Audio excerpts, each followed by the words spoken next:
welcome everyone to the space. My name is Destiny Woodruff. I use she, they pronouns, and I am a member of the Education Subcommittee in OPUS, and I have the privilege and honor of serving as your host and introducing our presenter and author, Caren Werlinger, to present How Do I Publish as a part of the Education Committee's learning series. So thank you, Caren. Does everybody get it? Got it? Now it's my turn to introduce Caren and with a brief bio. So Caren has lived in Virginia for over 30 years with her wife and their canine fur children. She was influenced by a diverse array of authors, including Rumer Godin, J.A.R. Tolkien, Ursula Le Guin, Willa Cather, and the Bronte sisters, and of course, Carolyn Keene. She has won numerous awards for her 18 books, including 5 Goldies, 4 consecutive Reader's Favorite Gold medals, multiple E-Lit medals, and multiple Rainbow Awards. In 2021, she was awarded the Alice B. Medal recognizing her body of work, and she is currently working on her next novel, Like Frail Boats on the Sea. And so please, everybody, join me in the welcome of Caren to talk about, how do I publish today? So thank you for being with us, Caren. It is now over to you. All right. Thank you, Destiny, and thank you, everybody, for being here. I am going to share my screen. Let's try this. There you go. Does that work? Looks lovely. Thank you. All right. Okay, so I wanted to talk about the role of traditional publishing versus indie publishing and the things to think about as you're trying to decide which of these options might be best for you. I want to thank OPUS for hosting this presentation and allowing us all to get together for this. I am going to offer a small disclaimer that some of the opinions that I'm going to offer are definitely my biases and my preferences, and there may be others who've had other experiences and may feel a little bit differently about certain things. For example, the role of copyrights and ISBN numbers, things like that, but we'll talk about those as we go through this. If we're going to talk about publishing, I think we need to also just do a brief review of the history of publishing, because it has gone through a sea change at a few critical points in literary history. Historically, there were always gatekeepers that decided what should, rather be published. Because books were initially really, really rare, precious things, they were hand-scribed, taking months or years to complete a single volume on sheets of vellum or parchment. Even in the 1400s, when Gutenberg's printing press came along, all the type had to be set by hand. It allowed multiple copies to be made once the type was set, but it was still a very time-consuming and expensive process. And so publishers, who were the ones fronting the money for all of this work, became the arbiters of what was fit to be published. They got to decide, and they became the gatekeepers. They began working with agents and acquiring editors to decide which projects were worth investing in. And in addition to the production costs, like doing the typesetting and doing the editing, it only made sense to do these when you printed books in large batches. I mean, sometimes 5,000 or 10,000 or more copies. Of course, if you're talking like, Dan Brown or Stephen King, you're probably talking hundreds of thousands of copies. But that also required warehousing space. So publishers had to front that cost as well. And then back in the era when there were only brick and mortar bookstores and we were talking only physical books, publishers also had to bear the burden of returns, things that came back to them damaged, water damage, torn, creased covers. All of those books that were no longer sellable came back to the publishers and they had to eat that cost. In that era, in that point in time, indie publishing could only be done through a few vanity presses that charged thousands of dollars. But for those people who couldn't get their books published any other way, this did allow them an avenue for publishing their own books. In the mid-2000s, so, just probably about 20 years ago, things began to change when printing on demand became available. This started allowing publishers to simply print smaller runs of books. They didn't have to warehouse them anymore. It made it possible for smaller publishing houses that couldn't afford to publish in smaller niche markets like ours, back in the day when only the large publishers were the only game in town. And indie publishing really became viable for the first time. Amazon changed all of that in 2007. And that, it's hard to believe that that is what, 17 years ago now. To us, probably the age bracket most of us are in, that feels like just a couple of years ago. But the first Kindle, when it came on the market in 2007, really did change everything. A lot of publishers, especially the large ones, they were very slow to embrace ebooks. They didn't think that they would last. They figured it was a phase that a lot of readers would get over in a hurry. But for the first time, authors could self-publish with nothing more than a computer and an internet connection. And unfortunately, that also was the time when independent publishing got a really bad reputation for putting out books of very poor quality. Little to no editing, a lot of typos, not very good cover work, things like that did not do indie publishing any favors. And we're still struggling a little bit with the remnants of that reputation. But the other thing that this ebook revolution did is it allowed small publishers to spring up.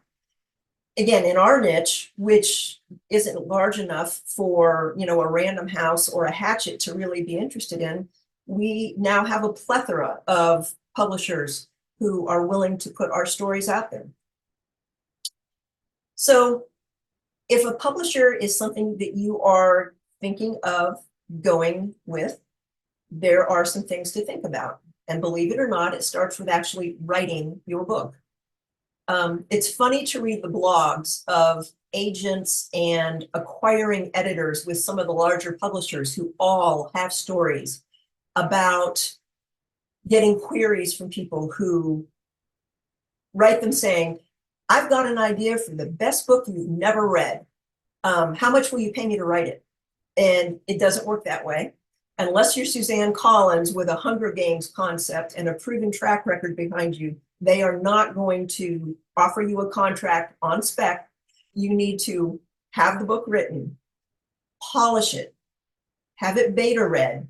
And that means having it read by people who are not your partner or spouse or friends, who love you and want to tell you nice things. When you get that feedback from your beta readers, you need to polish it again. Then when you're ready to think about having that book published, you need to think about a few things to help you decide what type of publishing works for you. Are you the kind of person who can be a boss, or do you need the direction of being somebody else's employee? If it's self-publishing versus going with a publisher is very much like trying to decide these two things. Do you like working independently, or do you prefer being part of a team? Do you want to be the one making the decisions, or do you want to have somebody else making them for you? Are you good at being organized and being very detail oriented and being able to get things done when they need to be done and in a timely fashion? Do you have the funds to self-publish and do it? When I say do it right, I mean do it in a way that produces a book you'll be proud to offer to the public. There are a lot of online quizzes that can help you decide if you don't really know what kind of person you tend to be. These online quizzes are great for helping you figure that out. If you decide that going with a publisher is something you want to explore, here are some things for you to consider. In our niche, our publishers are, for the most part, small enough that they're still considered to be independent presses. So in independent book awards, you might see books submitted by Bold Strokes or Bella or Desert Palm Press. because those publishers have only maybe a couple dozen authors, they're still considered indie presses. These types of publishers do not require agents to submit to them, but they will still have a submissions panel, 2 or 3 people maybe, who read incoming manuscripts and then give them feedback about whether this is something that's worth offering a contract on. All of these publishers will have a website with a page dedicated to their submission requirements. Read this and read it carefully. It will tell you what types of stories the publisher is accepting. If they only want romances and your book is a crime suspense novel, that's not a good fit. And if you submit it to them, they'll know you didn't read their submission requirements. It will typically give you at least a minimum word count. It might give a maximum as well, but it'll give you a minimum word count for how long your novel must be for them to consider it. It will typically include instructions for formatting your manuscript. Most publishers will want it in Times New Roman 12-point font. They do not want fancy fonts. They do not want you to do a lot of your own fancy scene breaks and chapter headings and things like that. So follow these instructions. This is your first test to see how well you're going to work with them. You also need to read that submissions page to know whether this publisher is willing to accept simultaneous submissions. That means you're sending it out to multiple publishers at the same time. If they're going to dedicate the time to ask their submissions panel to read your work and then come back to you with a contract offer, they do not want to hear, oh, I sent it out to company X at the same time and they already got back to me and I'm going to go with them, okay? So you need to know ahead of time whether they will accept simultaneous submissions. This is just an example of a submissions page from Launchpoint Press. This is the one from Sapphire Books. So again, all of these publishers on their website somewhere will be these submission guidelines. Once you've sent your manuscript to them according to those submission guidelines, now comes the really hard part. You've got to wait. The website and that submissions page should give you an idea of how they will acknowledge your submission. Typically, they'll send you a automated email thanking you for your submission, and then you'll hear back from us. 60 to 90 days is a typical range, 2 to 3 months. But that is going to be probably the longest 2 to 3 months of your life while you wait to hear back from them. When you get that email or that phone call saying you've been accepted, I still remember how over the moon I was when I got that first phone call. I kept it on the answering machine for years before that machine bit the dust. You're going to want to jump at that, but my advice to you is to stop at this point. Really, really be conscientious about reading that contract. You need to understand every word of it. If there are clauses or parts of it you don't understand, you might want to consult with an attorney or ask someone else to read it over with you and help you figure out what exactly they're talking about. If you have concerns about some of the clauses in the contract, go back to the publisher with those concerns, see if that's something that you can negotiate. If it's something you feel really, really strongly about and they won't negotiate, that might be a sign that you need to decline that contract and move on. And I know that's very easy for me to say and very, very hard for you to do when you think I might not get another offer like this, okay? But this is a long-term commitment. You would not want to jump into a marriage with somebody that you only just met. You do not want to be contractually tied to somebody for years that you maybe have this point of disagreement about, okay? And I'm going to also stipulate here, I am not an attorney and I'm not an accountant. I'm not trying to give you legal advice. I'm not going to try and give you accounting advice. What I am giving you is my advice based on my experience of the things that you will want to pay attention to and perhaps seek legal advice about or accounting advice about. And you'll find out more about what we're talking about here as the presentation goes on. With your contract, like as you read it, look for the term of the contract. My first couple of contracts were still written on an older style where it had no termination date. Back again, when the big publishers were the only game in publishing, those contracts had no termination date and often extended 70 years past the author's death. So the author's estate would be the ones dealing with the publisher after the author passed away. Newer contracts typically have a term of 3 to 5 years, but it often stipulates that there will be an automatic 1-year or annual renewals after that initial period. But the thing you need to keep in mind is that that renewal will kick in automatically unless you give written notice ahead of time that you intend not to renew with that publisher. And that advance notice might, according to the contract, might have to be given 6 months or as much as a year in advance. So you need to keep track of the timeline of your term of contract so that you know when these deadlines are coming up that you need to be communicating with the publisher.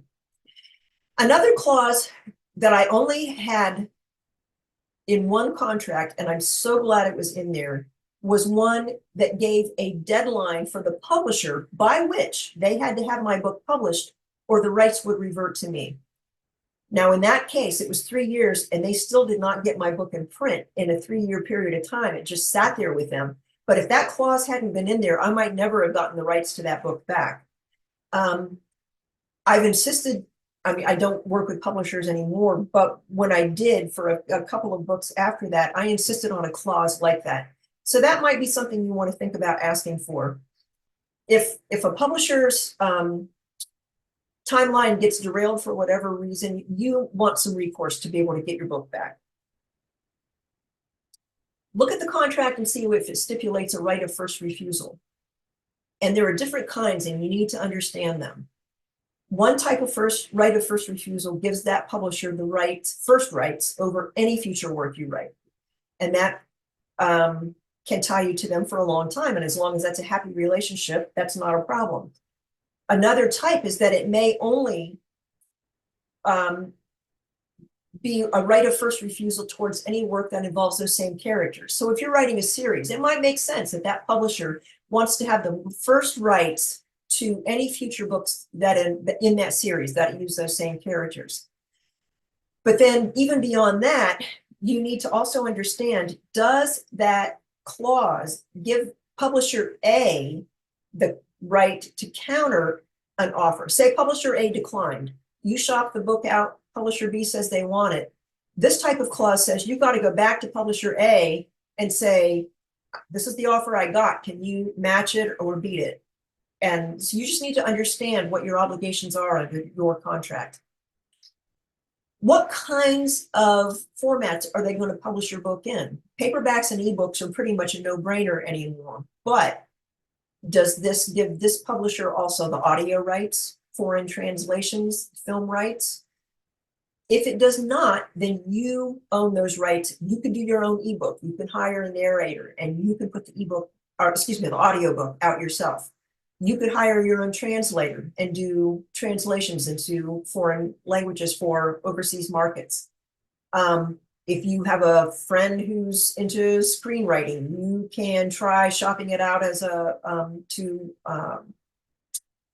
film producers. But you need to understand what rights you do and do not own after, if you sign this contract. How much input are you going to have in the cover work? You may or may not have any. My first contract didn't give me any, and I was happy with the cover they came up with. But subsequent contracts, I was working with a cover artist who had a questionnaire, and they wanted to know certain things from me about the book's themes or my vision for the book, things like that, so that you might have some input into this. What types of editing will you be going through with your book? We'll talk a little bit later in the presentation about different types of editing, so you need to understand what types you may be able to get through this publisher. But what is your recourse in terms of in case of an argument or a disagreement between you and the editor, just like any two people There are going to be some editors you mesh with really, really well. The two of you have a very similar vision. You work great. There may be other editors that just don't see things the way you do, or they approach storytelling in a way that doesn't mesh with the way you want your manuscript to work. So you need to know what your recourse is.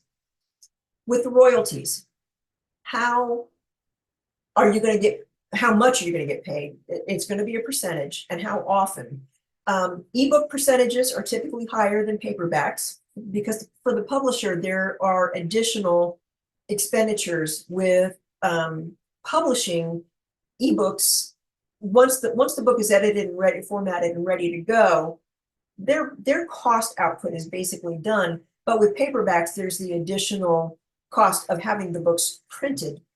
So typically you will get a lower percentage of royalty for paperbacks than you would for ebooks.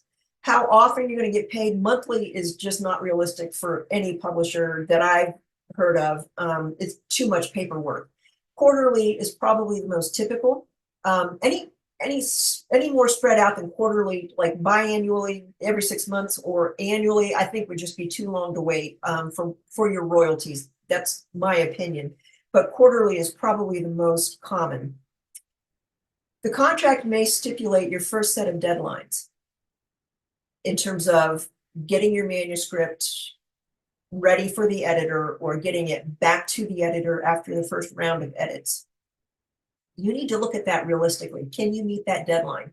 If not, communicate. Publishers understand that this is not your full-time job, most likely.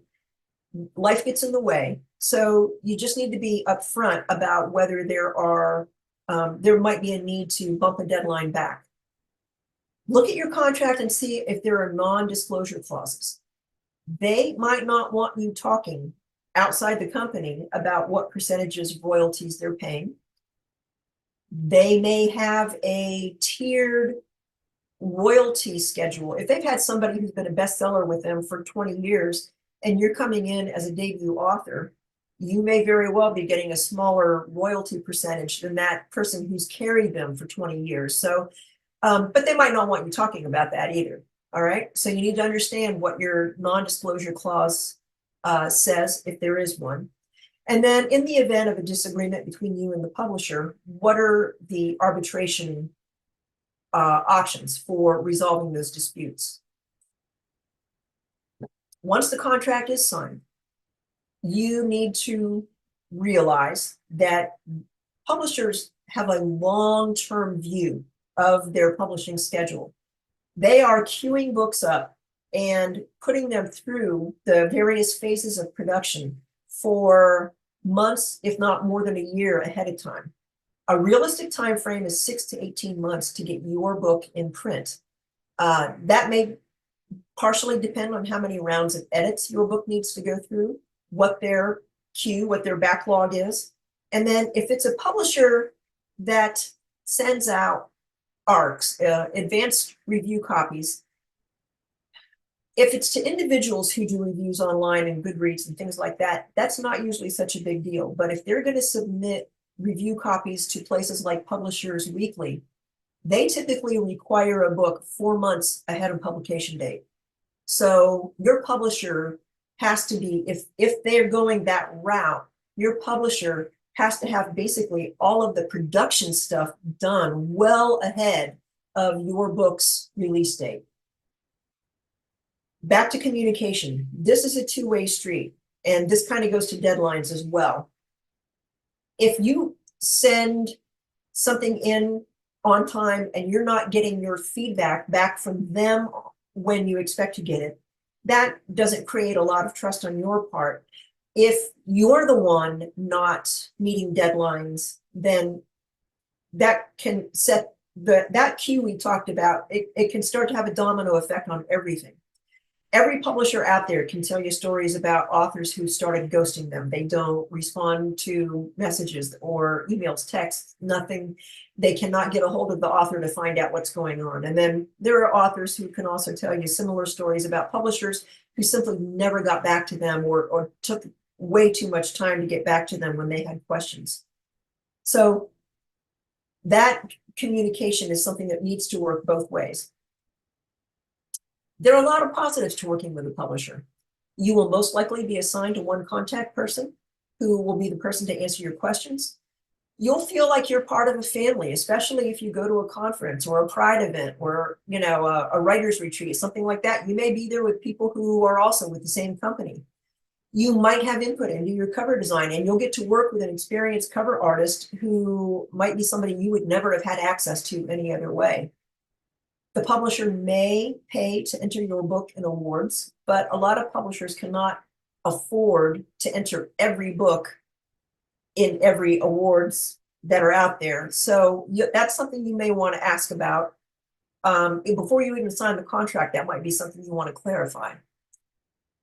The downside of working with a publisher is that a lot of the publishers in our niche are often just one or two people. So if something happens to them, if they have a health crisis, if there's a family emergency, if there's something going on in their lives, the entire company can kind of go off the rails and the production schedule can fall into chaos. This has not happened often, but there have been a couple of publishers in the history of LGBT publishing who haven't paid royalties. They've just folded shop. They have not dealt honestly with their authors. It's been a long time since anything like that happened, but if you talk to some old timers in this small niche that we are in, they can tell you some stories. These publishers are not doing anything that a good, motivated indie author can't do on her own. You're still going to be expected to do a lot of your own marketing, whether you're with a publisher. If you're not, obviously you do have to do all the marketing, but even if you're with a publisher, you are not going to be sent on a book tour. So you're going to be expected to do a lot of your own marketing. So with the publishers that are out there, how do you choose? The best thing to do is to read a couple of books from each of the publishers that you're thinking about. You can go through their catalog. You can choose some books, maybe some that are in your genre, maybe a couple of others that aren't necessarily in your genre, but you're not just reading to read the story. You are reading critically at this point. What's the editing like? What is the formatting like? How much do you like the cover design? Think about your book fitting into that company's product, and is that a good fit? You want to try and match your book with a like-minded publisher. You can try and contact authors who are with that company or who used to be with that company. If they're still with them, are they happy? What are the things they enjoy about working with that publisher?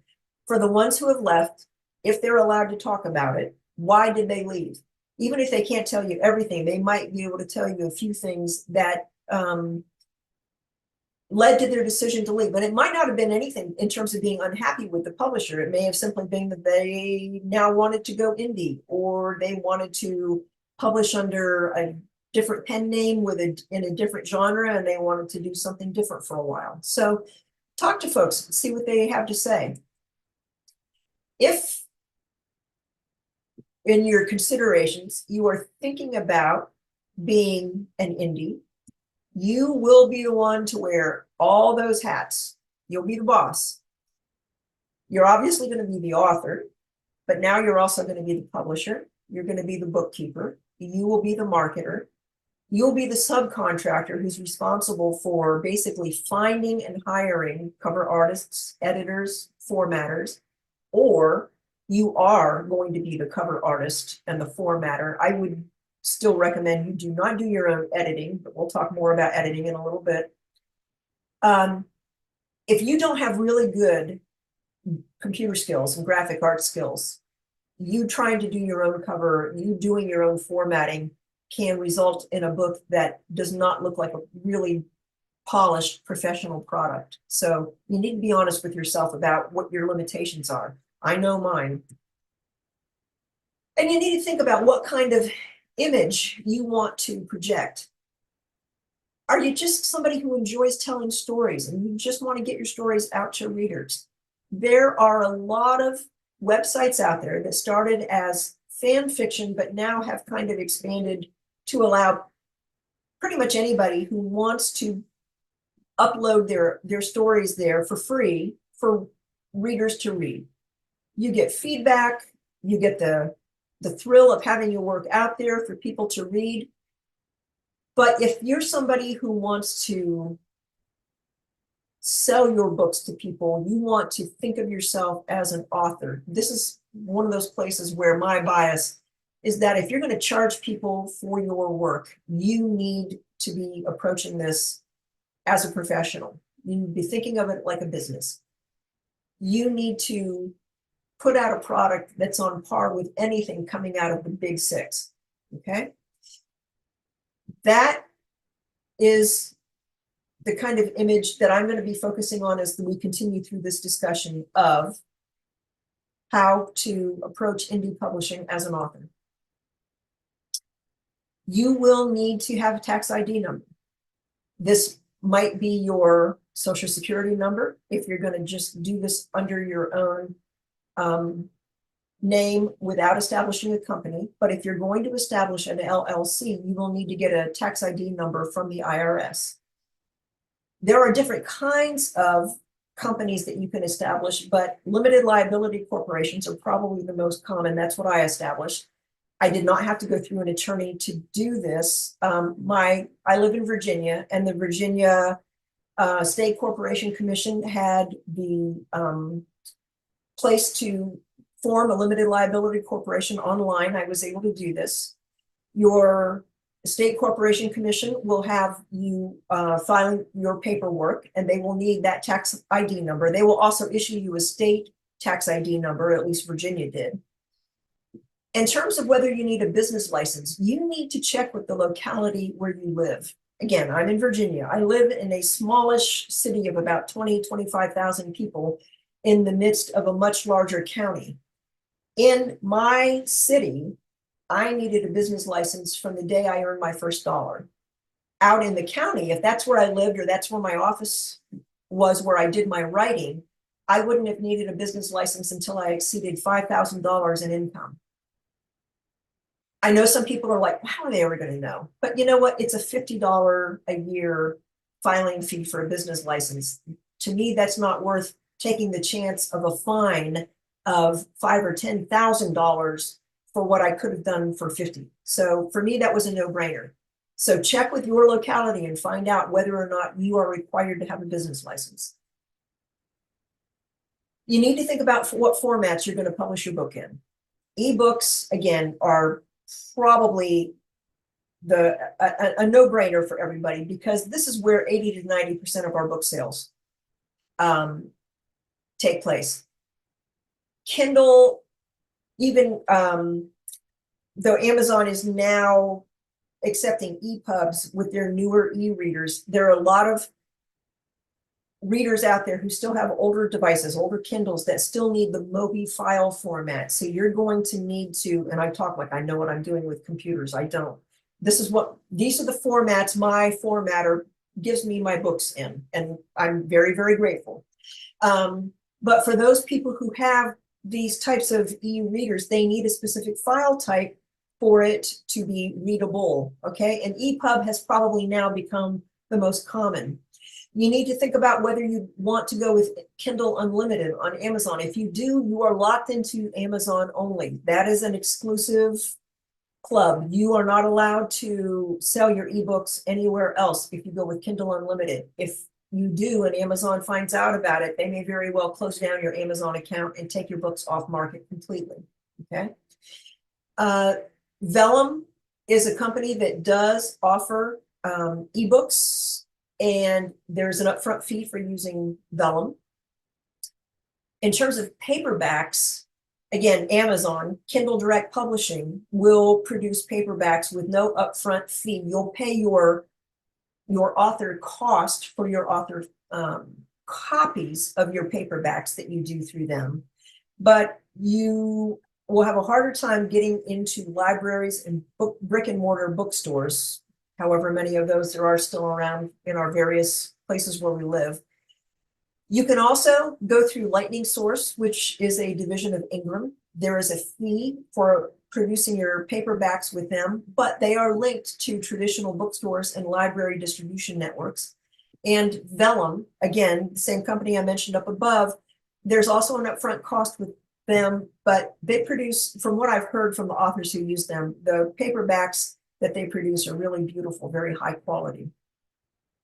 Audiobooks is another market segment that you might want to think about. It's a rapidly growing market.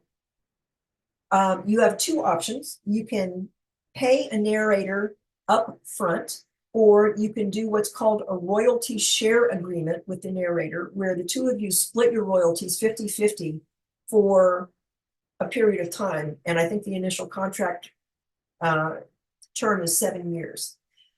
But what you need to understand is that narrators, if they're requiring payment up front and they don't want to do a royalty share, they charge based on what's called the per finished hour.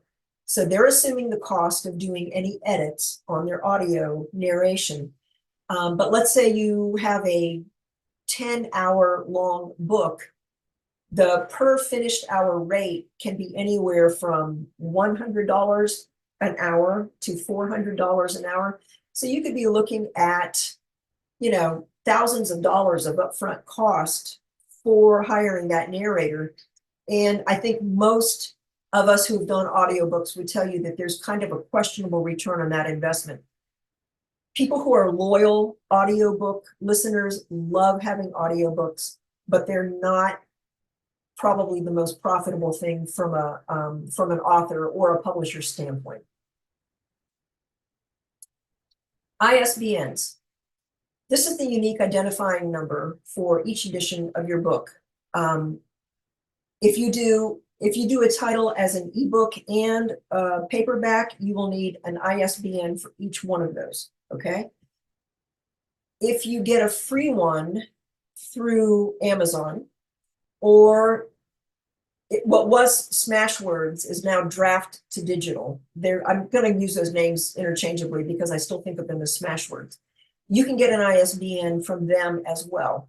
They're free, but it's only recognized by them. They own the number, and it will not get you wider access. So if you want to go wide, say you want to be in Apple Books, Barnes & Noble, Kobo, all those other distributors, they will not recognize an Amazon ISBN or a Draft to Digital ISBN. And I just recently found out there are newer European Union regulations regarding privacy and data that are now dealing with what they call the Digital Services Act. Its main goal is to prevent illegal and harmful activities and to protect users online.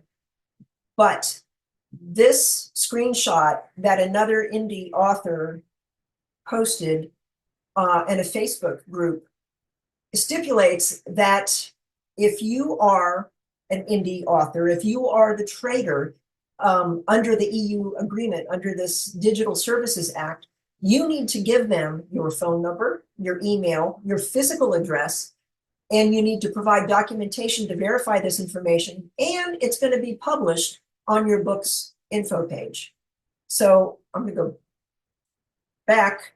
If you get into Draft to Digital / Smashwords premium catalog with a real ISBN, and I'll talk about that in just a moment, you can get into Apple, Barnes & Noble, Kobo, etc., and your books available globally without having to do that digital service agreement with the EU. Okay, so this is just another piece of something that has come around recently. That is, the good of it is that they're trying to protect people's privacy. The bad of it is that it's exposing a lot of our personal information if we go that route.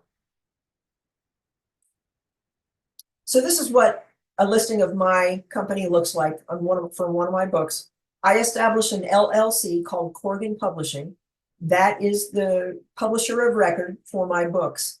And if you were if you only wanted to go with Amazon and you published your book, it would probably here where this says Corgan, it would probably say self-published in that, on that line.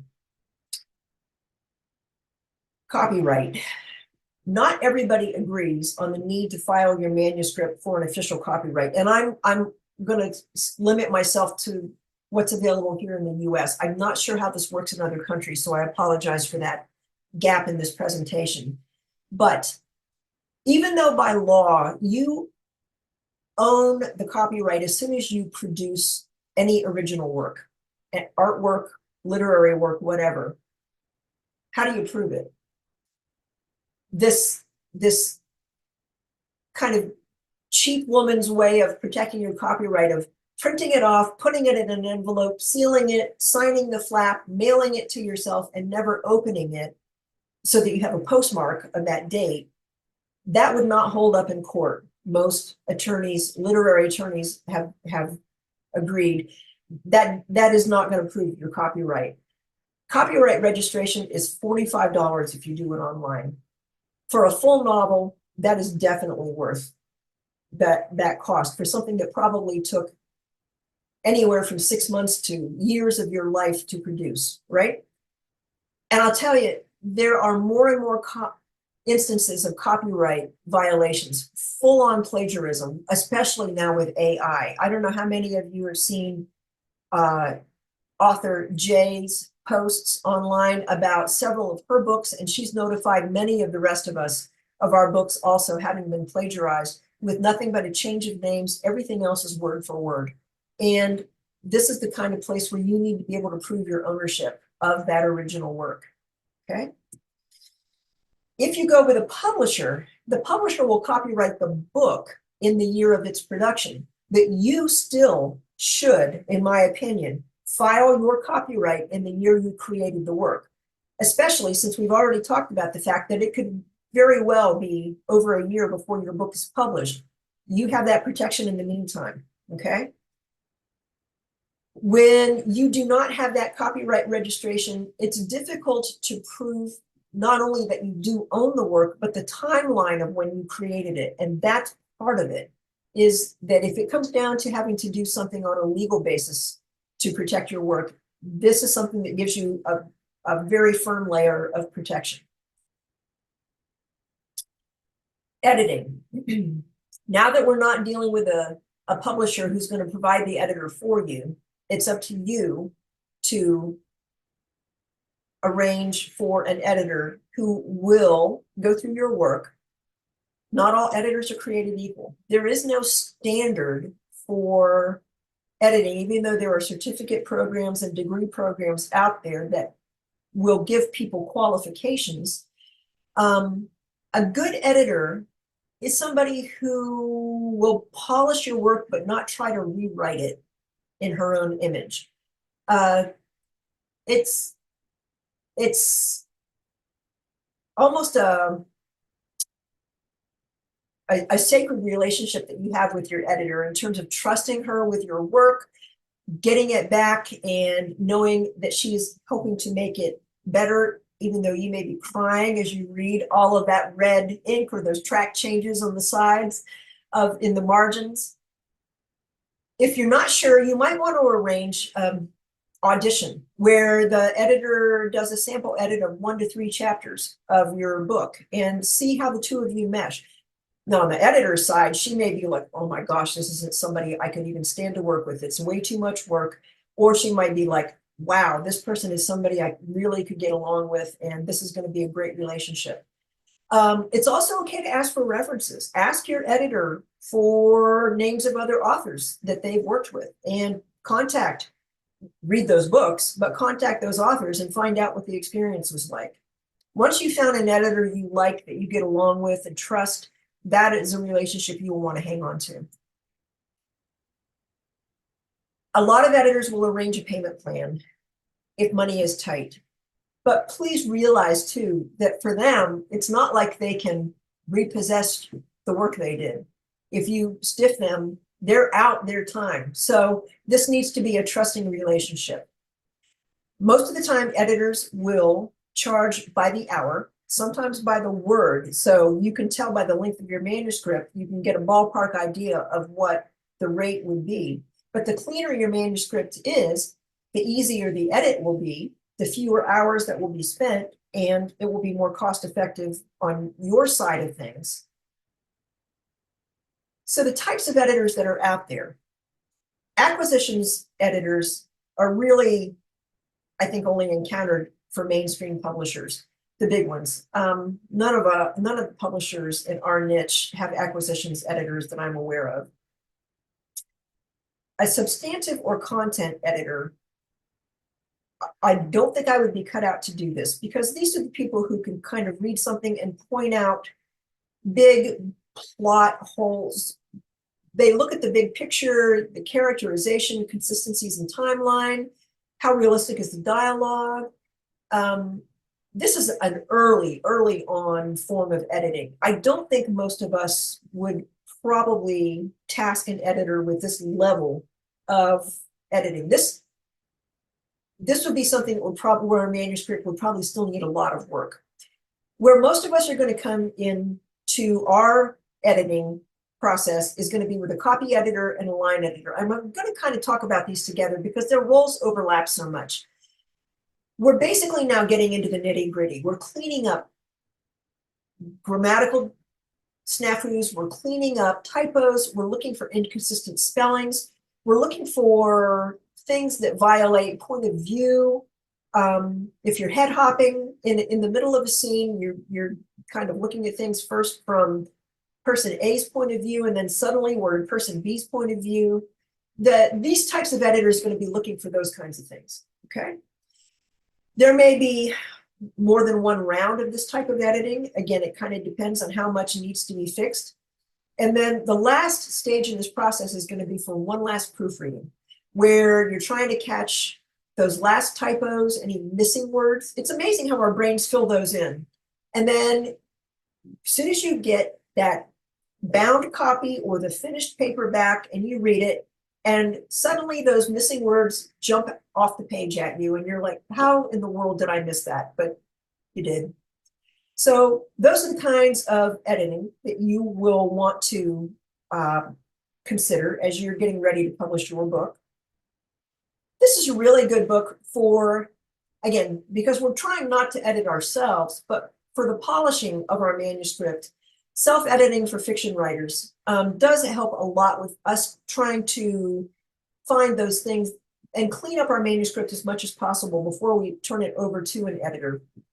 This book was obviously on sale when I took the screenshot. I do not think the Kindle is $2.99 anymore, but it is a good reference book. For your cover, you will only get one chance to make a good first impression on readers. If there's a bookstore near you, go to the section that has the books in your genre. Pull out several and kind of turn them around so you can see the covers, not the spines. And try to decide, what is it about those covers? Which ones do you like? What is it about them that you like? If you don't live near a brick and mortar bookstore and can't get to one easily, go to Amazon and pull up a search page where it's just the thumbnails of books in your genre. Same thing. What it is about the covers that attract you that really calls out to you. You have several options when you're thinking about a cover. You can make your own. Canva is a online platform that lets you do this.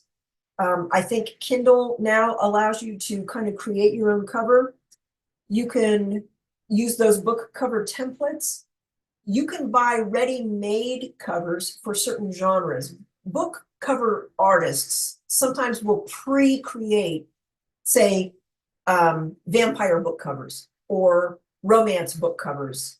And because those genres have a lot of commonalities in the types of things that are typical for those book covers, they can pre-create something that could apply to your book. And you can look those over and they're a lot less expensive.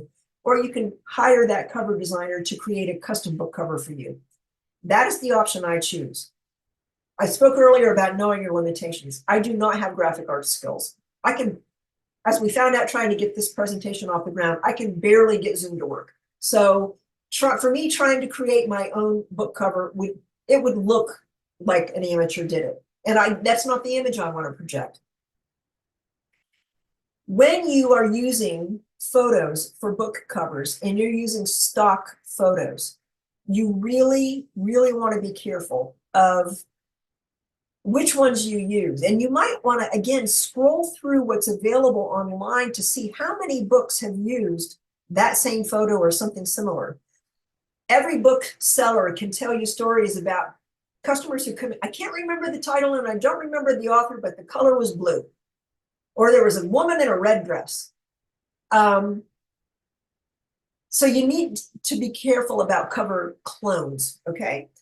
That basic license for using that photo probably does not also extend to any merchandising you want to do. If you want to create t-shirts, if you want to do tote bags, if you want to do postcards or bookmarks, it might not extend to those things. So you need to understand that.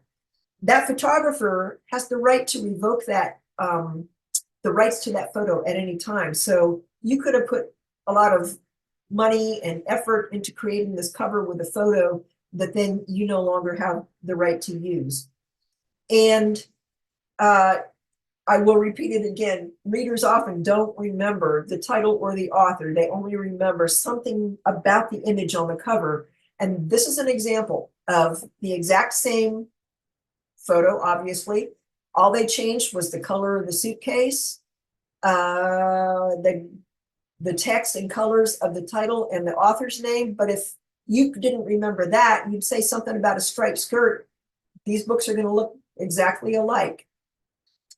And I did not pick these bad covers.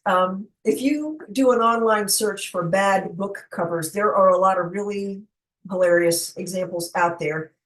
These are people who probably were very proud of their creations, but this does not present a professional image. So when you are hopefully doing an honest assessment of your abilities at graphic design, you will come up with an idea of whether you're going to come up with a book cover that's going to look professional or whether that's something you need to hand over to someone else.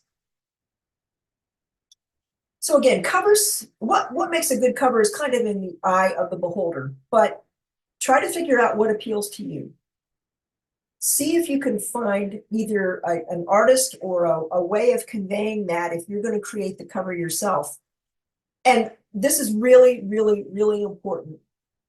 What looks good, big on your computer screen has to also look good as a thumbnail when people are doing an Amazon search. So there's one book cover, I cannot remember the name of it. I've actually never clicked on it. I know it's not this, but it looks like rabbits. It just looks like rabbits. It's in our niche. Every time I see it as a thumbnail, that's all I see is rabbits, and that has nothing to do with the story. But that's somebody who maybe didn't shrink that cover down or put it on the other side of the room to look at what it looks like when it's tiny and figure out that maybe that wasn't the best image to use. So formatting your book. Again, when your reader opens that ebook and starts to read, and this actually applies to paperbacks as well, but that is your finished product. That is your professional product. If there are big gaps of empty page, if there are chunks of text missing, if there are errors in the way the pages flow, or the table of contents isn't properly clickable, all of that for ebooks is an absolute turnoff. I know, again, Amazon Kindle now lets you, if you upload your manuscript as a Word document, you can do your own formatting. But I've seen way too many Facebook posts about authors who've spent hours trying to figure out where an error message came from. I don't have that kind of patience. It would kill me to have to do that. So for me, it is so worth it to pay a formatter who guarantees that her work will go through Smashwords Draft to Digital's meat grinder and will meet all the requirements for their premium catalog, so that when I wanted to put a book on sale, for example, only have to change the price on Amazon, and I only have to change the price on Drafted Digital, and they take care of everything else. I do not have to deal with Apple and Kobo and Barnes and Noble and Overstock, Everend, and all these other distributors. So that is something to think about too. I'm going to show you an example in a second of formatting that went bad for a fellow author who wanted me to read her book, but when she sent it to me, I'll show you what it looked like. And I was able to get some feedback back to her, and she was able to fix it. But if this had gone out to readers, it would have been catastrophic. But before I go there, I'm going to cover this last point, that it is also important to test your manuscript on a phone, on a tablet, on a laptop, on an e-reader if you have one. Your formatting should seamlessly work on all of those different devices. Because how many people read on a tablet at home, but they're waiting in a doctor's office and then pull up their phone and they want to pick up where they left off with your book? So it needs to look good in all of those formats. And this is what happened when that author sent me her manuscript. This is the entire manuscript was this.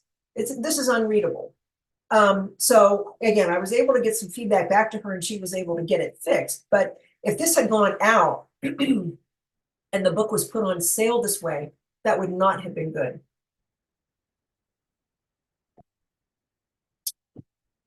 When you hire a formatter, and again, mine does this, she offers a guarantee that there will be no errors in the uploading. And I know my limitations. I know my computer skills limit. And she also hand feeds me instructions for how to upload everything. So the process is pretty seamless.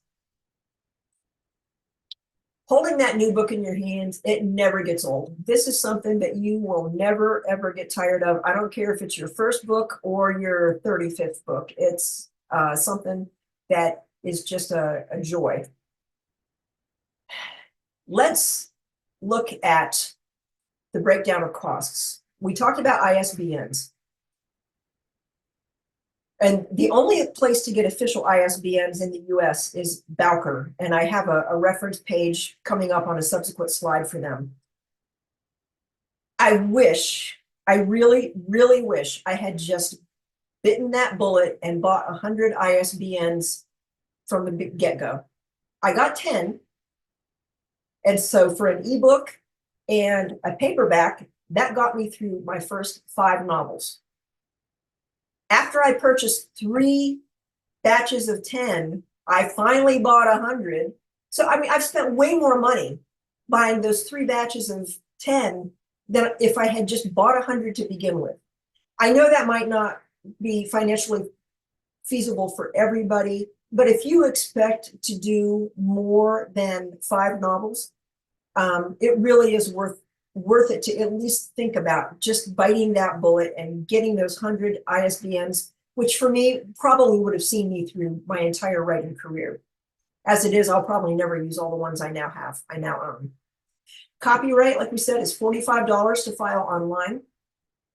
Editing, $300 to $500 is probably an average, but it can run into the thousands. It can run as high as about $3,000.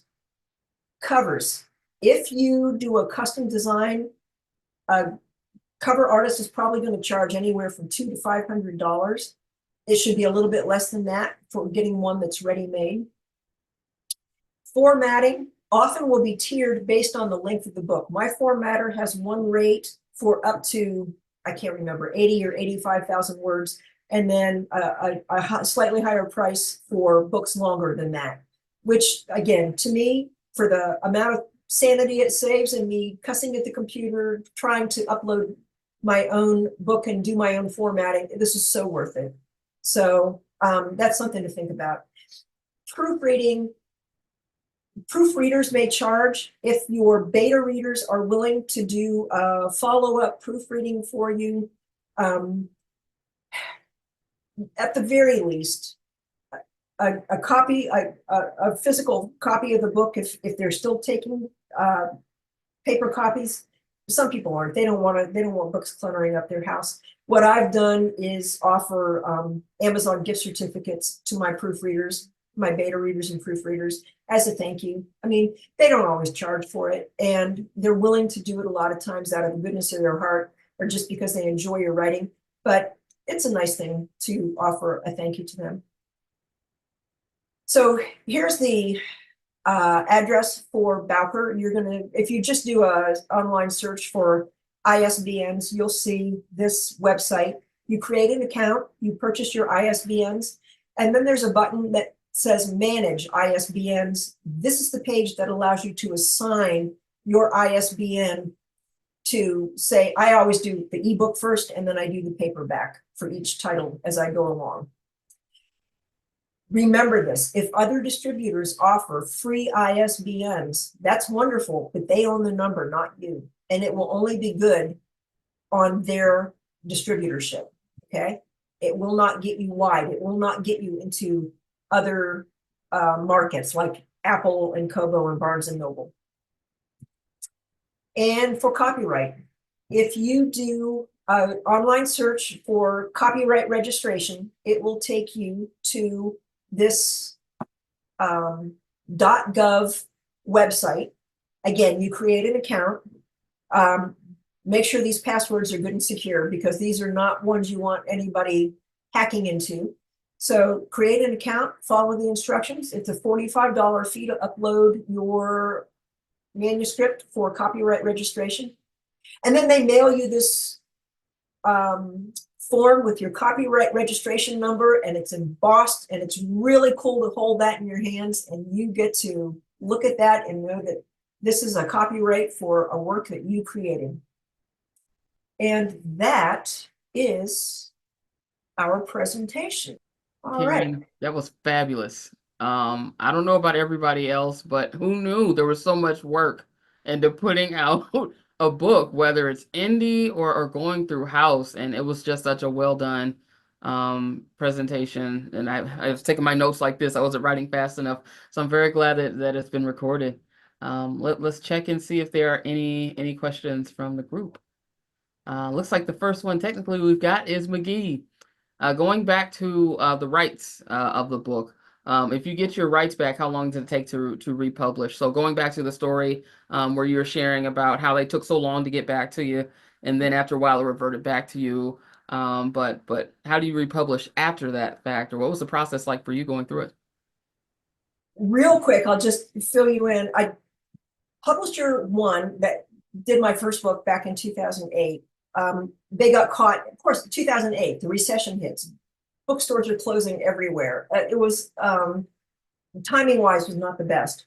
So they're trying to restructure themselves in 2012 to avoid bankruptcy. Publisher two had that book for 3 years, never got it published. So I got those rights back. Publisher three, I had a couple of books under contract with them when this was an example of a small company that the owner had been dealing with cancer for a while. Sadly, she got ill again and passed away, and nobody else was able to take the company over. It was L Book, for anybody who remembers L Book. When Roxanne passed away, the company closed. And so within about 6 weeks, I got the rights to 4 books back at the late 2012.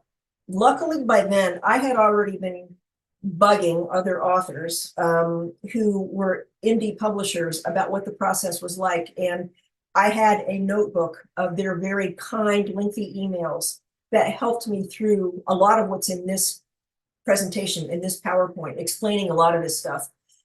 Some things I still had to figure out for myself, like how to do the LLC, how to get the IRS tax ID number, things like that. But I would say one of the very first things to do if you get those rights back is read back through the manuscript again. You've grown as a writer in the time since you had that book submitted to that publisher. Chances are you wouldn't write it that exact same way again. So one of the things you need to decide is, do you want to do a complete rewrite? Do you just want to clean it up? Do you just want to correct any typos or missing words that did escape the editing and the proofreading process, and basically put it back out like it is? You have to do, I'm trying to remember if I had to get a new ISBN number. I think I did. I think I might have had to get a new, re-register it. under a new ISBN number, and then just go through these steps to publish it yourself. The formatting. You may or may not feel at this point like you need to have it go through another round of editing. That depends on how much you changed and how many things you tried to fix. But then it's just a matter of getting it uploaded onto digital platforms. So deciding which ones you want to go with, how wide do you want to be? Are you okay with just Amazon? Do you want to do Kindle Unlimited? And a new cover, you will need a new cover, unless you buy the cover from your former publisher, which I actually did for 2 of those books.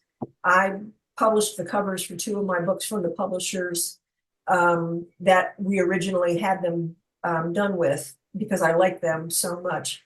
And then it's just a matter of getting everything formatted and ready to go.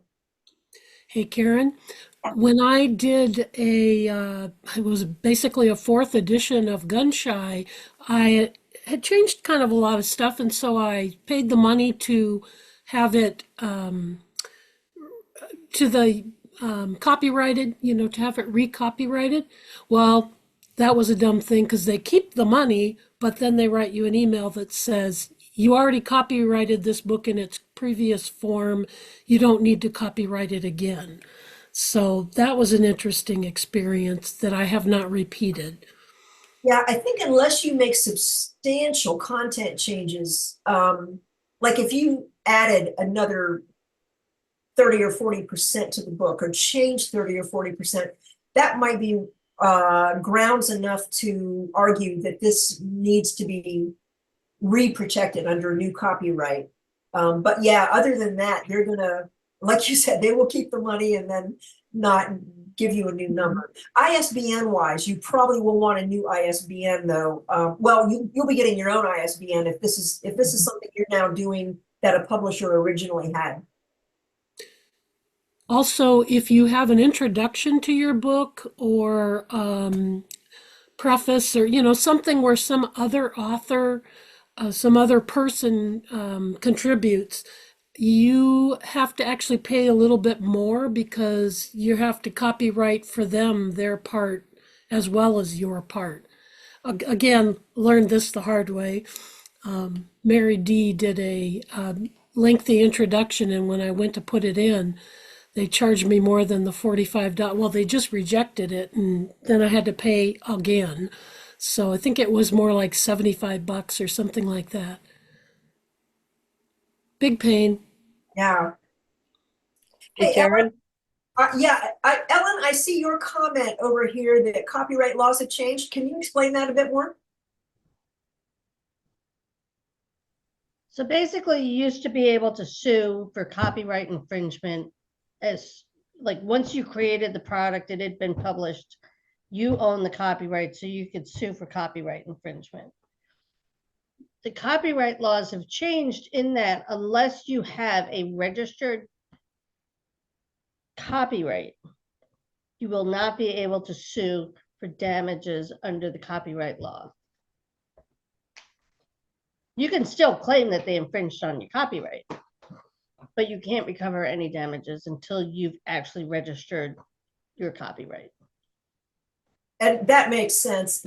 And again, from a copyright and plagiarism standpoint, you will want to know that you are solidly on the ground of proving ownership if you have to ask any platforms to take down plagiarized or unauthorized copies of your book. It's the pirate sites. It's not that they necessarily put your book out under someone else's name who stole it and pretended it's theirs. It's just that they uploaded it somewhere where you never authorized it to be offered for free. And I mean, those are kind of like playing whack-a-mole. If you take one, get one successfully taken down somewhere, it's going to pop up somewhere else. So it may or may not be worth your time, but you want to be able to prove your ownership if you're going to pursue that. Well, Jody, Jody, you have a question? Yeah, more of a comment. You mentioned earlier about Ingram having upfront fees, but they changed that this year. There's no fee to upload a book. They do have a fee if you need to change it later on. So say you upload a book and then the book receives some awards and you want to change the cover. Then you have to pay $25 to upload a new cover. Same thing if you want to upload the interior later on because you have new edits or something like that. It's good to know. Thank you.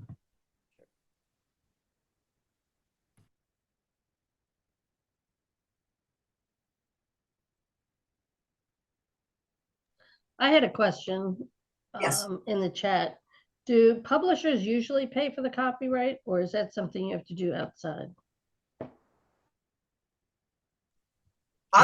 We have a couple of publishers here. I'll let Jody and I know Lori can answer that as well. I would copyright my own manuscript before I even submitted it. I don't want it leaving my computer. And I'm part of this is my computer dumbness, but I don't put anything in the cloud. I just do not trust it. I want it physically on my computer, on my hard drives, on my backups. I do not want it anywhere where I can't control it. And I really would not send it out to anyone without copywriting it. So Laurie, of course, was the publisher for Launch Point Press, and I took it over in 2023. So she had the tradition of paying for the copyright, sending it in and paying for it. So we've continued that. But I know other small publishing houses don't do it. So it's really depends on the publisher, and that's a good question to ask beforehand. And one thing about this that's important is the reason why I started doing the registration is because even if you put it in the contract, which my previous publisher did, and she probably published 150 books over time, you could count on probably one hand the number of people who actually followed through and did their copyright.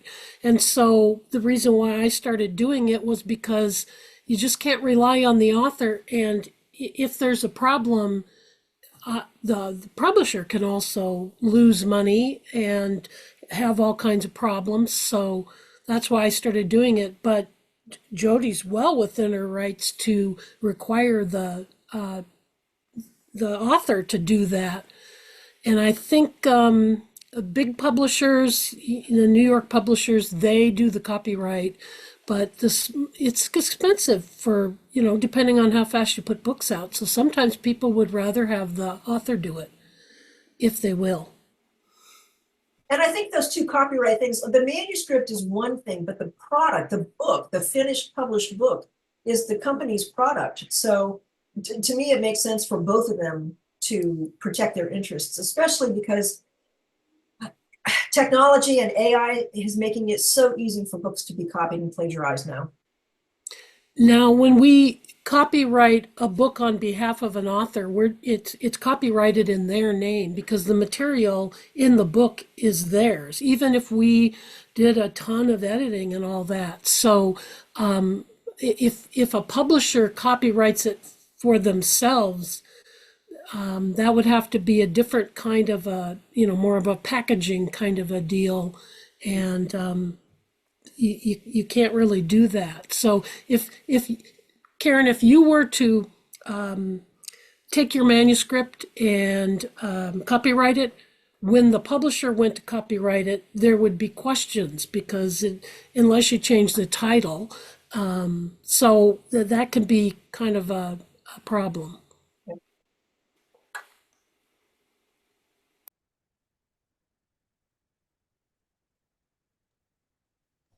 I have a general question then. If there are any other authors here have been required to provide proof of a copyright after they've been published, or what they have in their own contract. You don't have to get specific, but I just mean in general, what have your publishing companies done for you? Do they do the copyright? Do you have to pay for it? Do you have to show proof that you did it?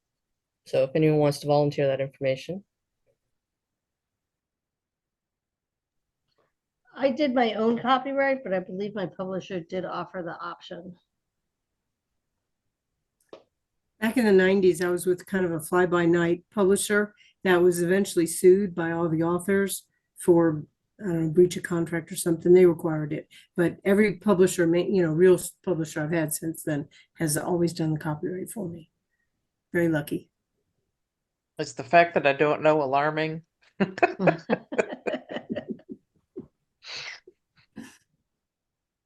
One thing you can do is go on that website, the the website for the U.S. Copyright Office, and you can look up any book to see the status of its copyright. So it'll tell you who did the copyright paperwork and who it's attributed to. It'll tell you if it's been copyrighted more than once. That's kind of interesting because, you can look up Stephen King or Dorothy Allison or whatever and see who did what with their books. And so you can look yourself up, McGee, and see if your book was copyrighted. And if it wasn't, you might want to do that. Maybe I can send all of them together in one box. Just kidding, Ellen. Just kidding. Just kidding. You can do them in one fell swoop online. And when I first started, they took the book, but nowadays it's all digital. They don't take a real book anymore. So that's kind of an interesting thing. You You just can, upload the you file. can interestingly, I'm sorry, Karen, you can interestingly have your book filed once you do a copyright with the Library of Congress if you pay for it. And it will stay at the Library of Congress.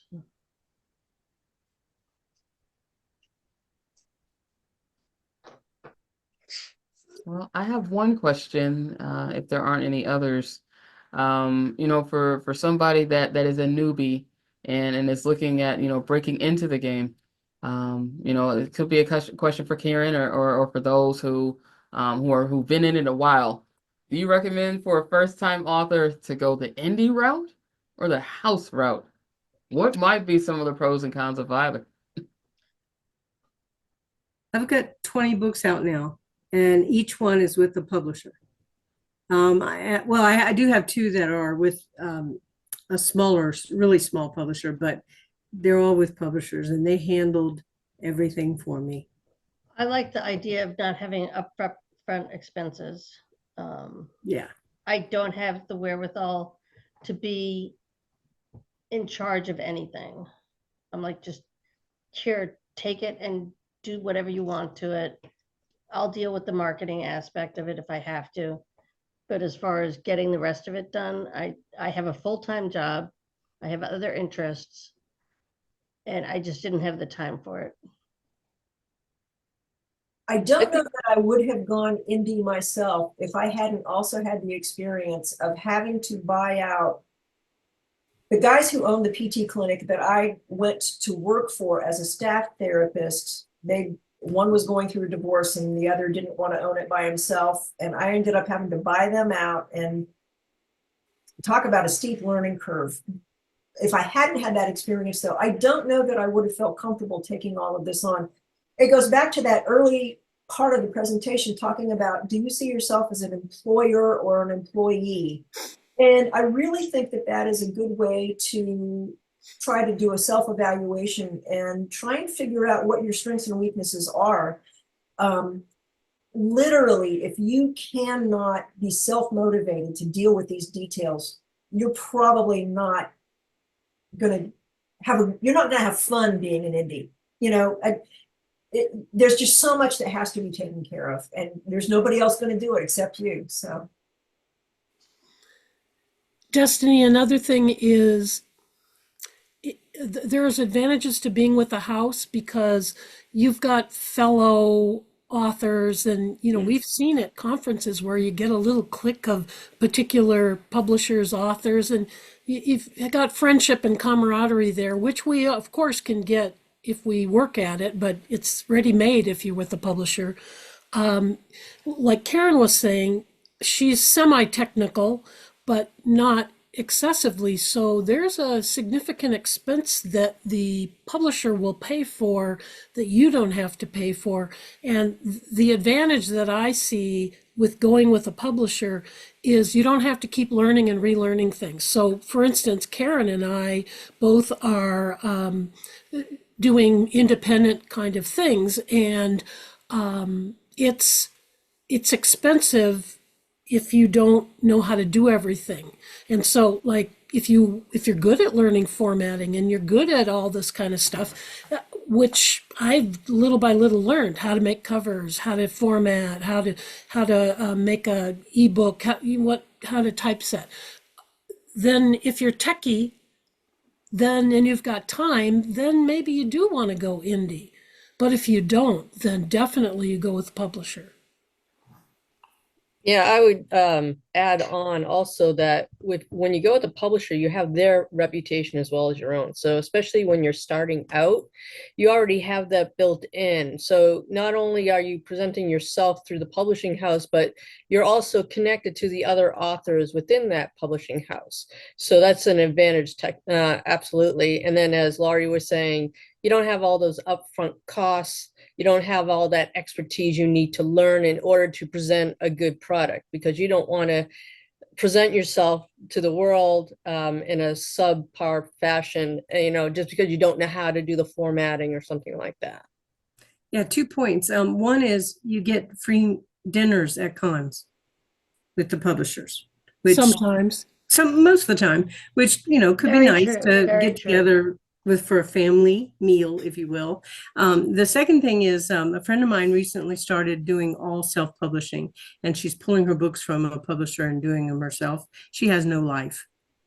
She can't do anything but format and find covers and create covers. And I mean, it's just an endless thing. So be aware of the amount of dedication that it takes to do it. And, eventually you become good at it because you do it enough. But how important is it to you to dedicate so much time and energy to doing it? That's what I think. Also, building on what Jody was saying, not only do you get the reputation of the publisher, but even the smallest publishers have started to figure out ways to find our audience. I think the hardest thing for lesbian sapphic writers to do is to find an audience. I've got a friend who's just sort of breaking in now, and she's at loss at how to find people who would want to read her book. Part of it is because there's 80 million books out there.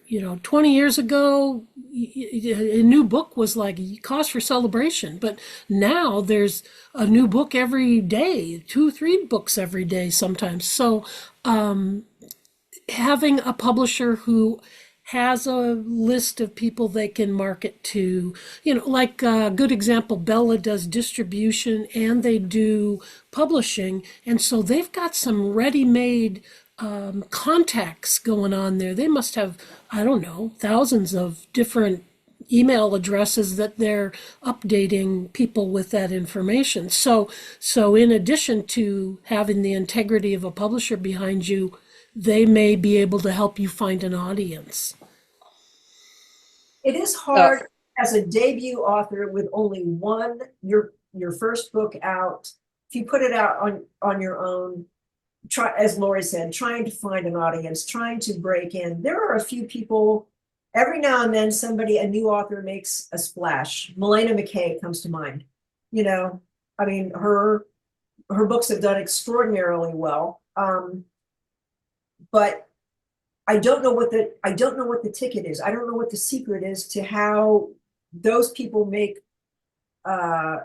through, and others struggle, like Lori's friend, just trying to find an audience. It's tough. One of the things with Melina, though, is that she had a tremendous following on fanfic. And so her books are based on a lot of her fanfics. So she had thousands, literally that woman, if you look at where she was before she published, when she announced that I think it was Headmistress, one of them, I can't remember which one, because I had been reading her on fanfic, and the fanfics you're talking hundreds of thousands of words. You're not going to do that in a book that you're going to sell but her following, she did it was really well done. So she had this huge following on AO3. The minute that they got published, she already had a following.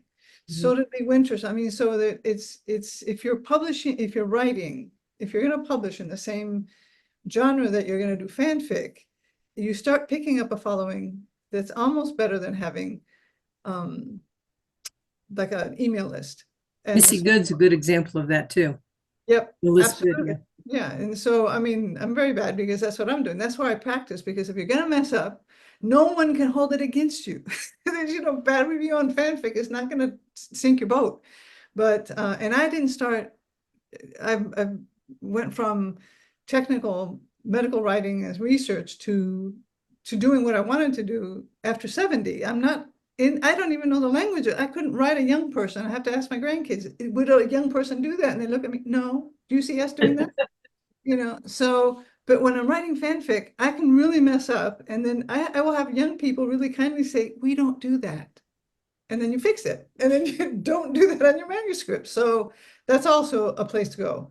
I mean, is to find a ship that you like and practice. And there's nobody out there to say, yo, but I mean, the worst that can happen is, but there's really a lot of readers that is where they're looking. And Yeah. so I learned that this is from experience. So I'm just sharing that if you just want to like really write, that's a great place to start and to. That's and a to great point. And Henrietta's comment in the chat as well, that finding those groups on Facebook or Instagram, making those social media connections before you even publish is a great way to learn. It's a great way to make contacts. And then your book will make more of a splash when you do launch it. So doing some of that ahead of time, and instead of trying to always play catch up, is a great way to help grow a readership. For the longest time, I was convinced I had like 6 people who would read my books, and it's just it takes a long time. And it is a truism that romance sells better than anything else. So if you're writing mysteries, or if you're writing historical, or if you're writing, crime novels, you're probably going to have a little bit harder time building a readership. That's just something that you have to kind of go into knowing that that's going to happen.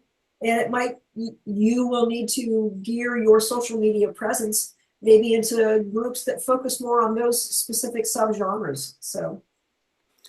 Back in 2002, Marianne K. Martin was somebody that I admired, and I wrote her an email and asked her what advice she had for me. I had 2 books out at the time, I believe. And here's what she said. Number 1, respond to every single fan who sends you a letter, a note, an email, whatever message you get. Respond.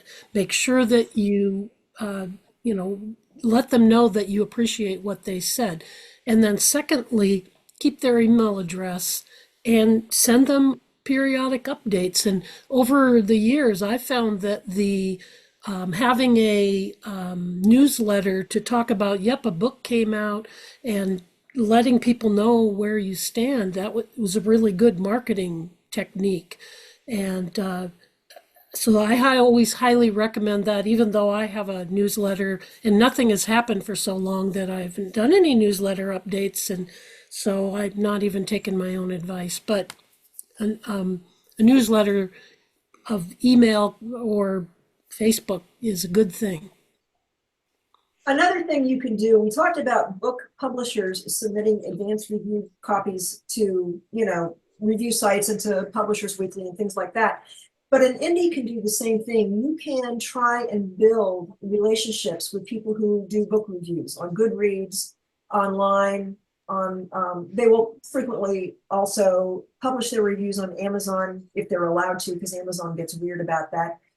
But remember, too, that they don't owe us anything. They're voluntarily spending their time reading and then trying to write reviews. And there are so many people who've left reviewing because of the abuse that they took at the hands of readers who didn't appreciate their reviews, or at the hands of authors. This flabbergasts me. At the hands of authors who acted all entitled to, I sent you a copy of my book and it's been 3 months and you haven't reviewed it. Well, you know what? I've got a life.